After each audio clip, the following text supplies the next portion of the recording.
Higher పొజిషన్స్ని చూడొచ్చు, higher ప్యాకేజ్ని చూడొచ్చు అని చెప్తున్నారు. ఇప్పుడున్న ఆడపిల్లలకి అప్పుడే రెస్పాన్సిబిలిటీస్ యాడ్ అవ్వవు, ఓన్లీ జాబ్ ఒక్కటే వాళ్ళ మెయిన్ గోల్గా ఉంటుంది. వాళ్ళకి మీరు ఇచ్చే గైడెన్స్ ఏంటి? ఫ్రెషర్స్కి రిలేటెడ్ చూసుకుంటే కనుక నేనేం సజెస్ట్ చేస్తాను అంటే ప్రతి ఎంఎన్సి కంపెనీలో ఉమెన్ రిలేటెడ్ ఇంటర్న్షిప్స్ ఉన్నాయండి. ఓకే, గర్ల్స్కి సపరేట్గా ఇంటర్న్షిప్స్ ఉన్నాయి. వాళ్ళు బీటెక్ సెకండ్ ఇయర్ థర్డ్ ఇయర్లో ఉన్నప్పుడే ఇంటర్న్షిప్స్ చేయొచ్చు.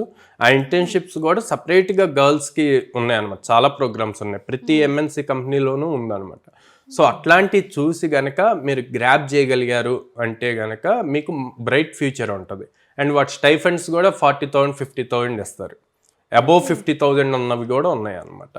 సో ఏమవుతుంది అంటే మీరు బీటెక్ చదువుతూనే ఇట్లాంటి ఇంటర్న్షిప్స్ చేసినప్పుడు మీకు ఇండస్ట్రీ ఎక్స్పోజర్ తెలుస్తుంది. అప్పుడు ఆ ఇండస్ట్రీ ఎలా వర్క్ అవుతుంది అని తెలిసినప్పుడు మీరు ఇక్కడ బీటెక్లో మీ మార్క్స్ కోసం చదువుతారు థియరీ. ఆ థియరీ కన్నా ప్రాక్టికల్ మీద ఫోకస్ పెట్టడానికి మీకు ఇంట్రెస్ట్ వస్తుంది.